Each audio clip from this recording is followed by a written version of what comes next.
Hello, listeners, and welcome to another episode of eCommerce. Really excited about this episode today. I host Breanna Greenberg.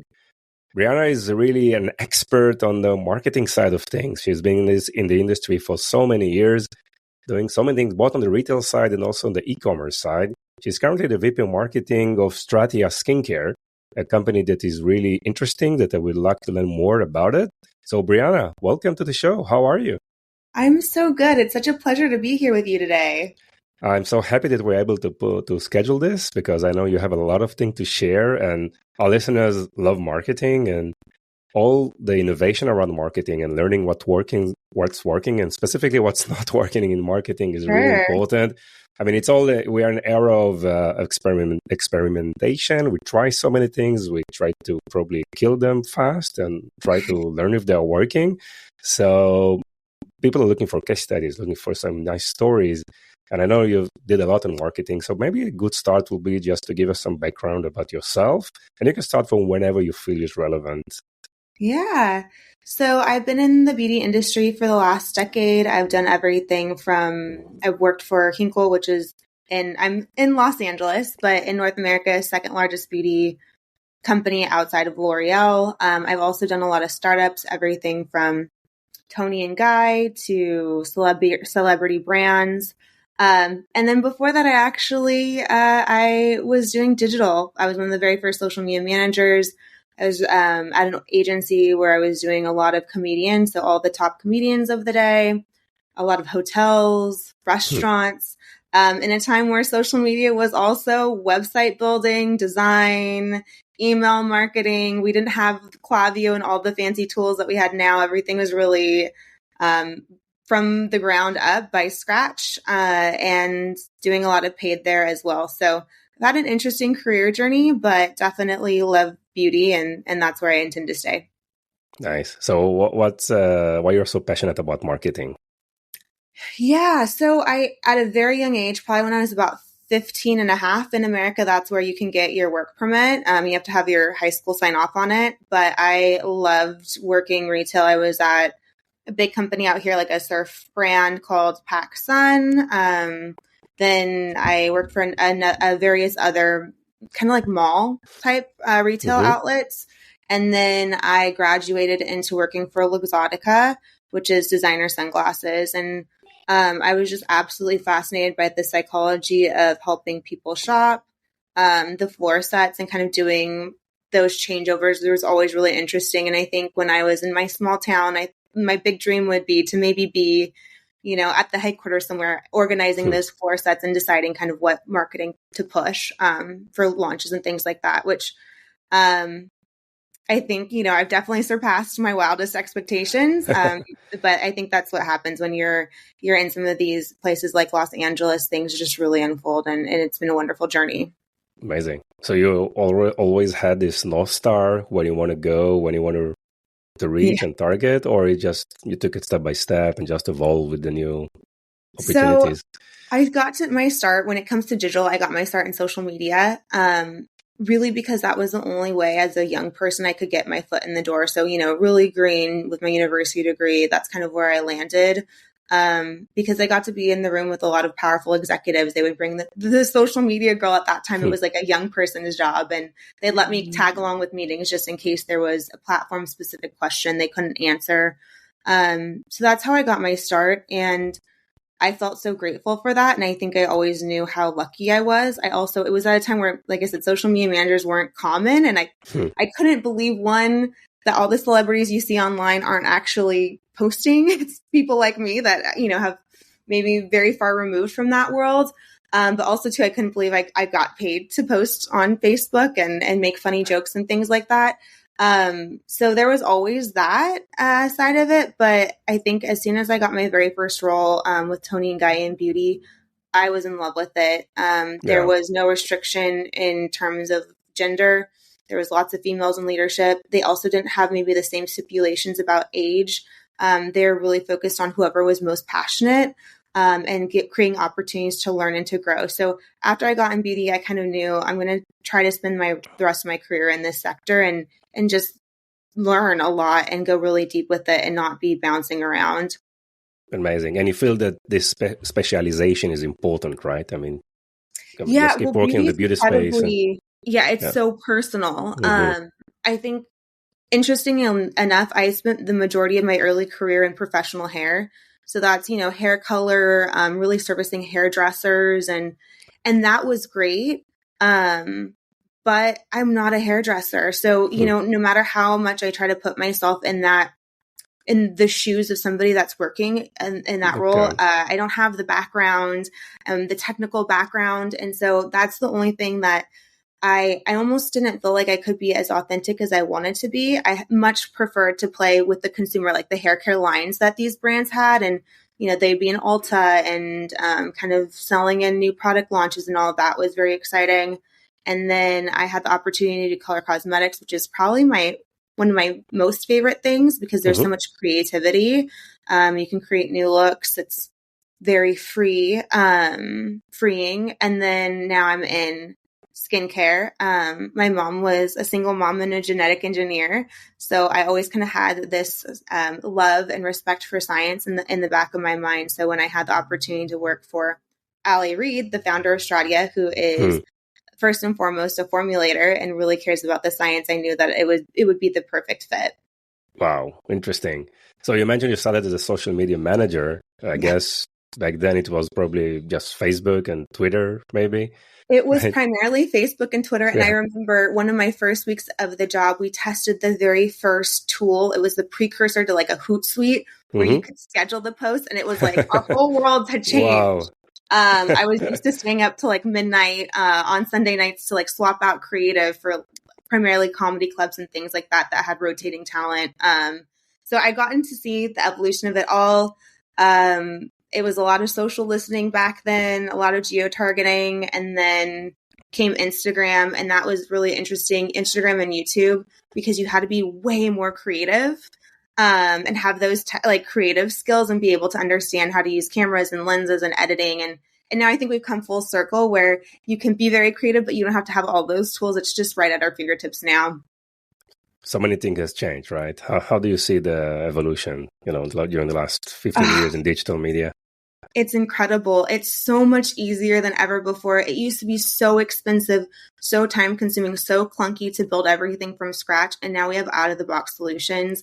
I think back to my earliest days and Shopify was brand new and it was almost like what you would do for like the C-list client, like the one that they didn't have a big budget and you just needed to get a merch store up quick. It was definitely not the go-to. A go-to would be a custom build or, being on a platform like Magento. I think Volusion, there were so many back then. I mean, I guess, even WordPress had a little bit more of a lift than Shopify does now. Yeah. So it's been an incredible experience. The other thing was there wasn't like the retention tools for email. We had when I was working at my agency, we had to build our own email service. So and it was all manual, and I was having to custom code things. So the ability to drag and drop and segment and all the wonderful tools we get today are nothing short of extraordinary. There's been so much innovation in the last years. But it seems that there are so many communities out there, like different markets. You have the YouTube community and the Instagram and Facebook and Twitter, and then you have TikTok and TikTok Shop, and obviously the marketplaces and the other affiliate partners and publishers. How do you manage such a vast array of channels and opportunities out there? Yeah, well, it's fun because the work is never over. So that's always very exciting. You never know what's around the corner. But the most interesting thing that I've seen personally is, yes, there's lots of platforms, but one, they linger much longer than expected. So platforms that you think are over and dying end up staying much potentially longer and acquiring the little guys along the way. But also it's the same principle. So yes, we had YouTube, 15 years ago, but those practices of being on camera and filming really gave way to a lot of the video content we now have been producing for 10 years on Instagram. Other things like I think about like Periscope, and that was such a huge innovation at the time, live streaming, like social live streaming. And granted, Periscope is no longer in existence. However, those principles really inform TikTok lives and a lot of the video commerce platforms that exist now. Yeah, sure. I mean, video is definitely important for your industry, right? Incredibly important, especially for I'd say especially for color cosmetics and skincare, because those are things you really want to touch and feel and swatch in a way that you might not need to do that with like a shampoo. Like a shampoo, you need to take it home and try it yourself. It doesn't matter if you're Yes. seeing it in store or online. However, just trying to replicate, the most fun part of my job is getting to try to replicate in a digital space what you'd experience in the real world. Like if you were walking into a beauty retailer, and seeing how close we can get to giving the customer all the information as if they're right there with us. Yes. It seems that obviously a skincare product like Stradia skincare product has the right pricing. You can show like immediate transformation, right? So it's something you can definitely see on a mobile phone. It's really impactful, and the way to work with video, I guess, is very, very important in the way you do things in marketing. And during our prep call, you mentioned something that I think resonated a lot, and I like it a lot, that today there is more room to be scrappy, right? Yes, So what it do you mean doesn't by take. that? Yeah, it doesn't take these huge teams. I mean, I still hear it a lot, but people are paying 50, 60,000 or more to agencies just to keep their website up Wow. every month. And I mean, that's just not, we just don't have to do that anymore. No. It's also, everything's a lot quicker. And then as long as you have like a passionate team that is always kind of pushing themselves, and they're open and optimistic and hopeful, I feel like there's just so much innovation so quickly. Whereas if you're maybe not as motivated, that can be such a burden when it comes to e-com teams.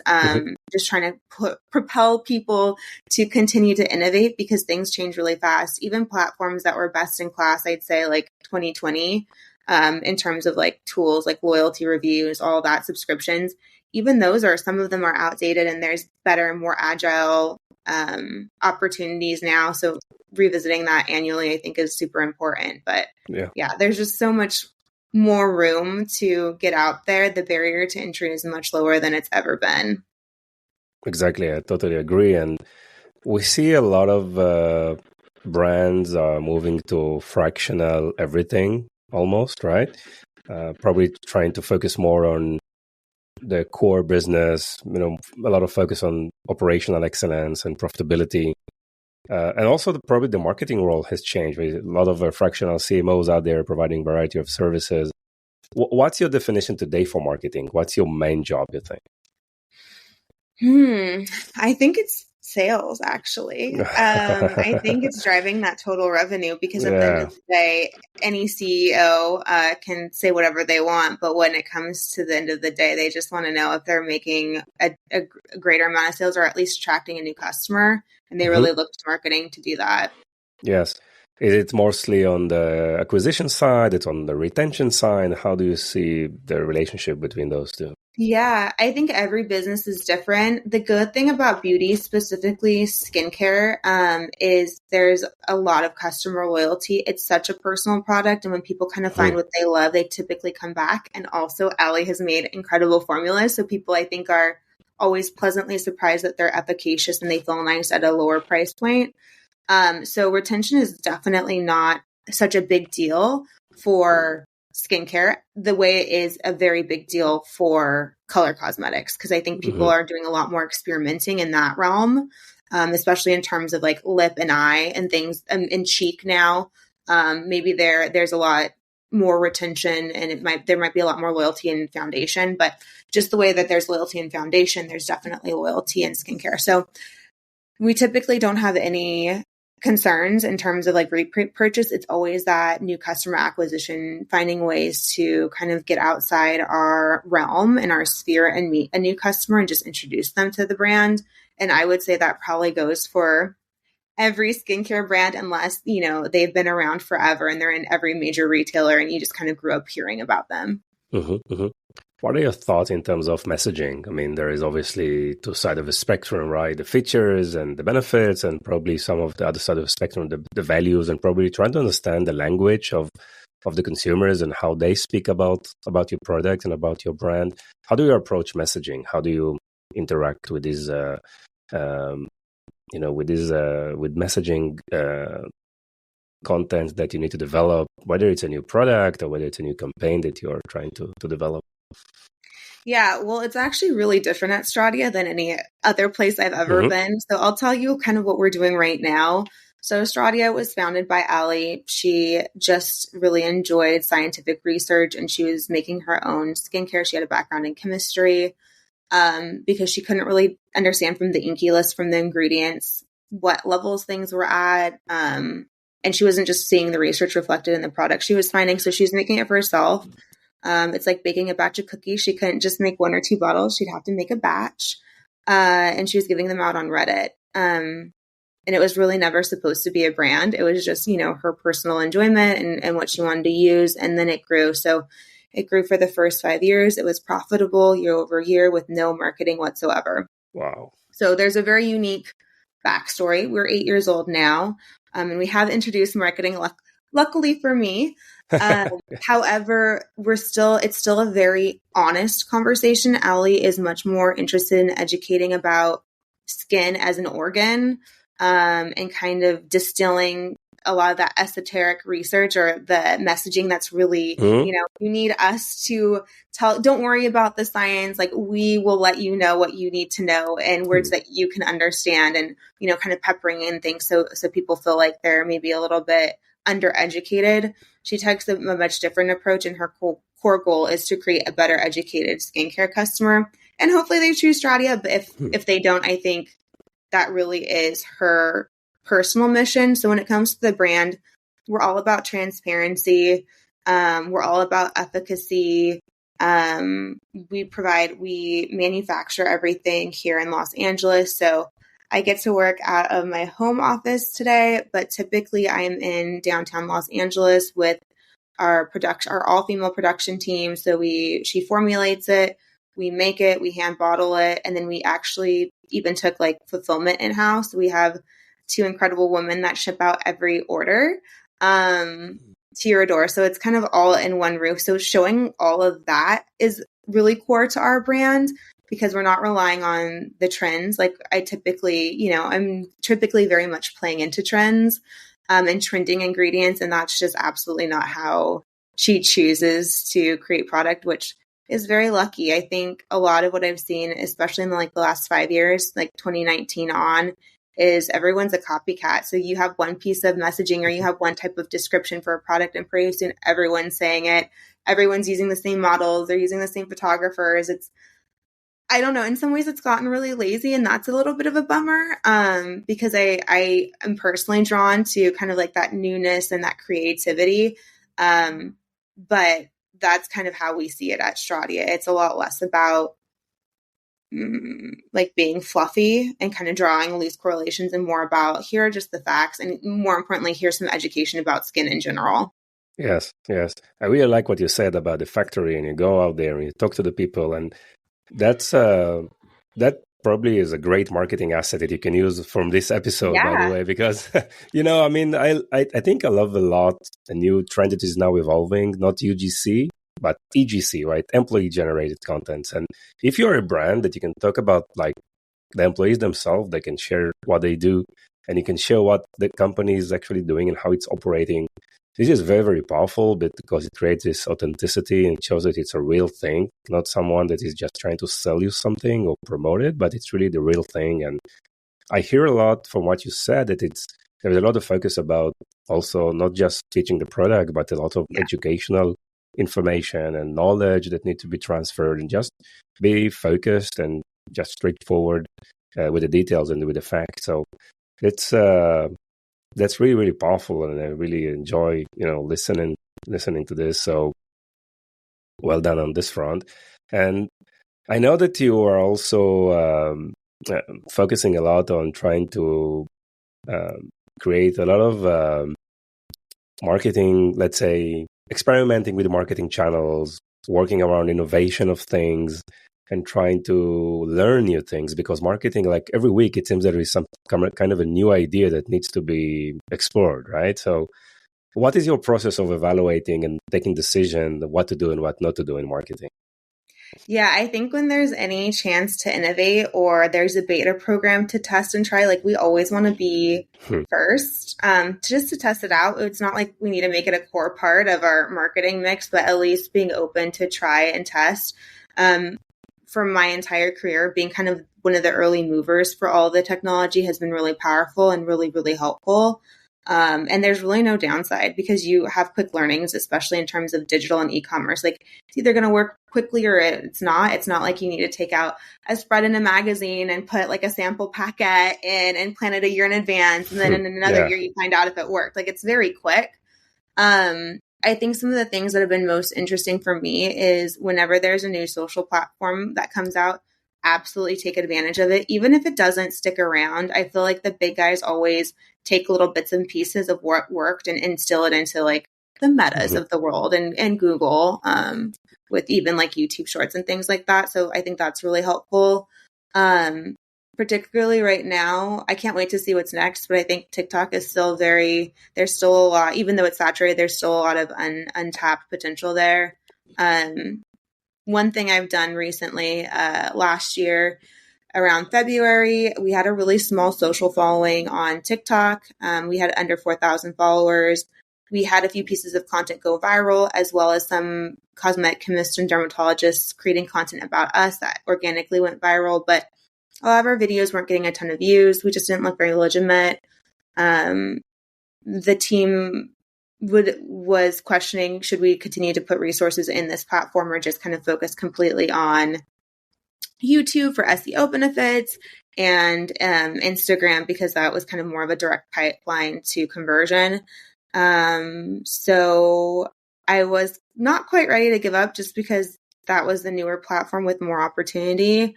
I took the ad buys in-house. I started doing TikTok ads for engagement, specifically for follower growth. And in the first 90 days, we were up to 60,000 followers. Wow. More importantly than that, which is great. It's nice to have that number. But more importantly than that, these were people that actually were interested in the brand. And we saw a huge uptick in total sales and new customer acquisition. I think being able to boost what's organically going well on a platform like TikTok, now it's not, here's our beautiful product and like it has these 3 ingredients. It's actually like, here's the difference between highly melanated skin and less melanated skin. And they're just kind of absorbing that content naturally. And then they become interested. And it's nice to meet somebody with your core values instead of trying to sell them something. So that was really great. And I think right now in terms of like TikTok Live and how obviously that's a big focus for TikTok, that's what they're pushing. So the more you participate in that type of thing and the TikTok shop lives, we've just seen a lot of growth there. So being able to kind of dive in terms of what the platforms are, what their agenda is, and partner with them on that, I think is really helpful. Especially for the host, you're finding them in TikTok Marketplace, or it's your own team that was the host for those live events. Yeah, it's our own team. So Allie does a lot of it just because she has the scientific knowledge. And she has like all the medical textbooks. She can pull it up if somebody has a question and kind of show the research. And then in terms of like kind of what's happening, I have the most amazing content creator, Saika, who is actually a recording artist. So we have everybody on the team, I feel like has a really cool double life. But during the day, she works with us and we'll do fulfillment together since our fulfillment team is in-house and pack customer orders. We'll show the bottling on days that we're doing production for certain products. We can show, kind of like the pouring of the ingredients and the different phases that they go through to make the formula. We answer questions in marketing. We do giveaways, but yeah, it's always our team. We've been doing a lot of like partnerships in terms of like having a creator do the live with us, like from their own location. And that's been interesting. It seems like there's been a lot of new tools lately. For instance, like we can, within our TikTok shop, we're able to gift the creators that are going live with us. And so then they're also able to like do giveaways of our product and it's just automatically syncs to our Shopify. So there's a lot of those like really small but interesting levers that kind of pop up every week. Yeah. Interesting. You mentioned TikTok Live. I just posted on LinkedIn today about Canvas Beauty, Stormy Steele. She did like $1 million in sales on TikTok in 6 hours. Wow. So I tried to break down all the great things that she did in kind of a video that we created. So that's on LinkedIn right now. So it's really, really getting a lot of attention. So obviously there's a big demand for knowledge on TikTok. It is. And there's so much opportunity. Sorry? I said there is, and there's so much opportunity, and the Yes. production value can be relatively low as long as you just make, mock up a part of your facility or your office and put a little Mhm. bit of branding behind you so people recognize it every time when they're scrolling. That's really all you need to get started. So that's Yeah. really cool to see. I actually got to work for Michelle Phan, which is one of the very first beauty YouTubers and founder of Ipsy for Hmm. her brand in cosmetics. And it's actually been the greatest pleasure to see her do TikTok lives because that's what she's so good at, sharing her expertise in beauty, and getting to see her do it now on a different platform has really been fun for me just as a fan. Exactly. And you mentioned Ali's doing the live events mostly, and like this is the most powerful thing that you can get, right? The founder or the brand owner is actually pushing the knowledge and like the founder-led content or the founder-led growth type of strategy, which is very, very powerful and authentic, and it resonates perfectly with shoppers and consumers versus trying to find a host or someone to give them some training, and it doesn't work that well on live events specifically when he doesn't know to answer all the questions or to respond in real time. So the performance actually drops quite dramatically. So anything that is founder-led growth or executive-led growth is in terms of live events is very, very powerful. This is what we see also from our platform in any given event. So that's very good. And Breanna, you worked on startups and also on corporates. Uh, what do you like more? And probably what do you recommend? New people who are starting with marketing. Yeah, I mean, it depends on what you want your career trajectory to be. I was at Tony and Guy, and I had the opportunity to go to Breanna, it was a very vivid hair care brand. It was the Hmm. most followed on Instagram hair brand of the day. So it was very on trend. Um, and I would have never gone if I hadn't known that Hinkle was acquiring them, and I wanted to be with, Schwarzkopf and Alterna and Kenra and these big players under one roof and have that corporate experience. And I was so Hmm. excited about it. And it was great. I happened to have my daughter while I was there. And she's 6 now. So that was a beautiful experience and a very well-oiled machine. And there was a lot of cool things that I was able to learn in terms of I'd say like more of like the financials and all the spreadsheet things that aren't Yeah. necessarily related to like data analytics. More of that financial side was really interesting. And there was a lot of really great training. Like the training was unparalleled. I've never experienced anything like the trainers that they would bring in for every topic under the sun, from presentations to leadership to project management. That was such a delight. But at the end of the day, when you're at a really big company, you really have to move into a role where you're focused and specialized. And for me, when I was there, I had the incredible opportunity. I was the e-advocate for North America. And I got to do, I was kind of one of the core ecom members, and I was going to be traveling a lot more to Germany and things like that. And it was so Hmm. exciting, but I also knew that if I didn't keep that retail piece and that traditional marketing piece, that I wouldn't probably ever get where I wanted to go in Hmm. terms of my career growth trajectory. So though it was amazing, and if you want to be specialized, absolutely go corporate. But I think for me, wanting to be in either a high growth position or having some a greater expertise in a knowledge space, I think startups, there's nothing that compares. I mean, the training, the knowledge that you get, even the passion of getting to be with the founder every day. The coolest thing I've realized about my founder, Ali, right now, our founder and CEO, is I've worked with so many celebrities, and I've worked with tons of like mega influencers, and these are people creating content day in and day out, and like, they're so used to being on camera. But when it comes to talking about something branded, there's so much that, people will need. They'll need hair and makeup and a stylist, and they need to be prepped, and, there's nerves, and Hmm. they're so concerned. They've kind of grown up in that spotlight that, to make sure that everything is just right. Whereas Allie, she's a chemist and she's just really excited about skin. So for her to do a live, all I have to say is, "Hey, Allie, are you free today?" And she's like on it, and it's so authentic, and she's so joyful because she's not having to second guess the way you would be if you grew up as an actress from childhood to Yeah. adulthood, or some of these other things. So there's lots of different reasons to choose each category, but I'd say definitely if you're potentially if you're younger and you want to have like high growth, go with a startup. However, a lot of companies want to see that corporate experience. So it's nice Nice. to have a Yeah. mix. I mean, you have great assets with Ali is just happy to do all this marketing for you, right? She's the best. I mean, Yeah. she makes my job so easy. Exactly. But for her, Yeah. it's not marketing. She's like, I don't believe in marketing. So right now I'm Yeah. like, we're just a Okay. megaphone for the facts. Like we're just a megaphone for the science. We're reaching a new audience with the facts. It's not marketing. It's not gimmicks. It's just reaching that audience. So yeah, Yeah. she's really So cool. we don't need the titles. Marketing says it's just happy employees, VP of happiness or whatever, right? So that's Yeah, that will be better, I guess. Great, 100%. Brianna. Yeah, I mean, let's talk work-life balance. I'm really Yeah. interested, and I will talk a lot with my guests about what they do outside of work, and love to learn more also from you.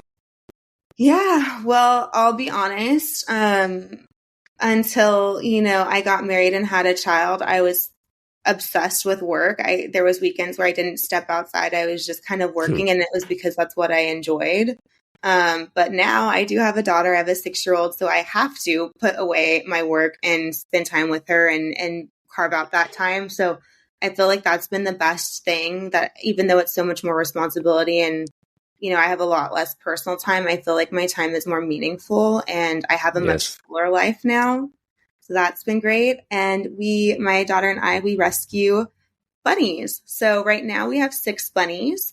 Wow. I feel like people they get euthanized a lot. So we are always getting new bunnies, but right now we have 6. And I think that kind of has been maybe in lieu of a hobby. It's like that forced moment of serenity. It's super fun. They eat all of our vegetables and fruits if I can't quite finish them in time. So having that daily moment of seeing them so happy and feeding them, and they're just such sweet pets. Nice. I think has also been really good in terms of like stress management. What about you? Oh, what about me? I do a lot of things. So I'm into mountain biking. So I've been doing this for the last 15 years. Wow. So I tried at least 2 or 3 times a week to find the right time for that.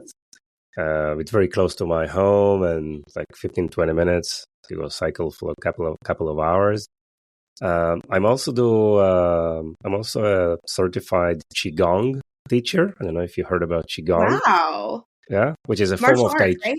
It's a form like Tai Chi is part of Qigong. It's a Okay. Chinese medicine niche, right? Well, I could say that is a lot of movements working with the body, like probably Tai Chi, the way people move, right, on Sure. the park. So Qigong is a way to balance your physical body with your mental state and your emotions in physical movements that are actually extending the meridians that we have in our body. So the whole Chinese medicine is about the energy, about qi, right? And Yeah. about how qi moves within our body. So it's doing a variety of movements. There are a lot of movements that are helping with transforming stress into vitality, for example, right? And That is so cool. and balance everything. Just clear the clutter in your mind, relax emotions, and make your body, calm in like 30 minutes of session. So yeah, so I try to do a variety of things. And what's interesting is that if you spend more time on yourself and your family, your friends, and doing some other things outside of work, then it makes you think how I can do my work in a more efficient way, right? So Yeah. how can I just do all of that and even more in a much smarter way? So suddenly you have time to think about that because you want to do other things. And what I found that I become much more efficient, spending more time doing other things and not neglecting anything on the work side of things. So that's the true benefits of this whole process, for me. Absolutely. Yeah. I think maybe Gen Z is better at having hobbies, but I kind of came up during the recession. It was millennial hustle culture. So we didn't really have money to do anything except work. And it was something that, it was not the norm. And then I found when I joined Hinkle and I had a lot of leadership for Germany, and, they'd always ask, like, what do you do for fun? And I was just kind of like, I didn't have the most to say. Yeah. So I think that that's been a really valuable lesson. To your point, it's like I feel like my time's expanded. I also have a husband who is a comedian. I actually met him through a podcast. He would record his podcast in my agency office. And so, getting to see him sometimes, but him traveling the world most of the time, it's definitely interesting to try to balance work and having a whole team. And then also my menagerie of pets and my daughter. It's such a fun. Every week is fun. There's always something new. Great, Breanna. Thank you so much for sharing that. This is just proof that this podcast is not managed by AI bots, right? There are real people here. We are social creatures doing a lot of things beyond the professional work that we do. So I think it's very, very important. And this is one of the things that make this podcast a special one. So I really like to thank you for your time and sharing all your knowledge. Anything else you want to add? No, other than that, there really is so much opportunity. I don't know about you, but in the American market, there has been a little bit more of pressure in terms of sales. Sure. Potentially not as much growth as we've seen in other years. And we're seeing tons of promotionality, both in the retail space and the e-com space. However, even with that, even with maybe a less optimistic industry outlook, there's still a million ways to win. So kind of just continue to be persistent and resilient. Persistency is a very good word. Persistent, to finish this episode. Breanna, thank you so much. Thank you. I really appreciate your time. Bye-bye. Thank you for joining us on this episode. Your support means the world to us. If today's episode has been insightful for you, consider sharing it with someone who would also benefit. Even one share can make a big difference. Looking to elevate your e-commerce game? Discover Vimy, a multi-channel e-commerce platform that will transform your business with the power of shoppable video. Visit us at vimy.net to learn more. It's Vimy, VIMMI.net. Thank you for being part of our journey. Stay tuned for more invaluable insights in our next episode.